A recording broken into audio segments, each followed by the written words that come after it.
একজন বিড়ি খাওয়া আর একজন বিড়ি খাওয়ার চেনে না, কি চেনে কিনা? অনেক আগের ঘটনা। আমার মসজিদের এক মুসল্লি কয়, হুজুর ছেলেটা অজান্তি বিড়ি খাওয়া শিখছে। কারণ বিড়ি খাওয়ার কোনো স্কুল আছে নাকি? কোন আপনার জোরে কোন আছে? কলেজ আছে নাকি? ইউনিভার্সিটি, মাদ্রাসা তো প্রশ্নই আসে না। কিন্তু তারপরও দেশের লোক বিড়ি খায় না, কি কোন খায় না? আরে বিড়ি তো খায়, ওরা তো এখন নাথিং হয়ে গেছে, গাঞ্জাও খায়। জোরে কোন ঠিক কিনা?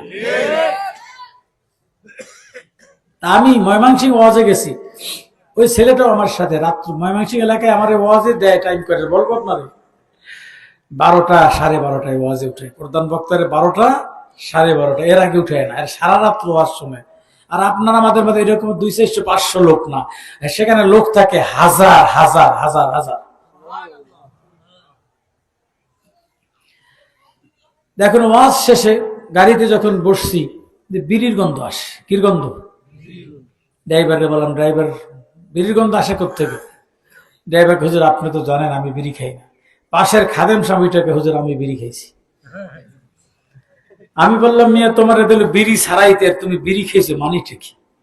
হুজুর আপনি যখন বয়ান করতেছিলেন আমি আপনার পাশে স্টেজে বসাছিলাম, কিন্তু মাথাটা যেন কেমন কেমন করে, তো স্টেজ থেকে নাইমে রাস্তায় হাঁটতেছিলাম, আমি রাস্তায় হাঁটি, হঠাৎ করে একটা লোক এসে আমার কয়, ভাই এমন করে হাঁটেন কেন, বিড়ি খাইবেন? তা আমি বললাম যে ভাই আমি যে বিড়ি খাবো আপনি বুঝলেন কিভাবে?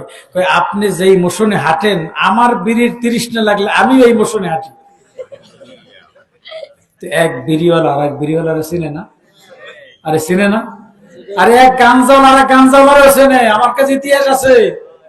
এই মাদ্রাসায় ঢাকার থেকে ছাত্ররা আসছে খেদমত করার জন্য, মাইকের অপারেটর ছাত্রদেরকে গাঞ্জার প্রস্তাব দেয়।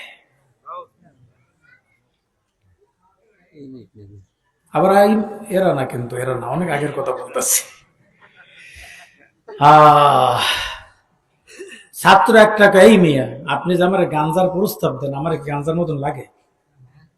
গাঞ্জার মতন লাগে?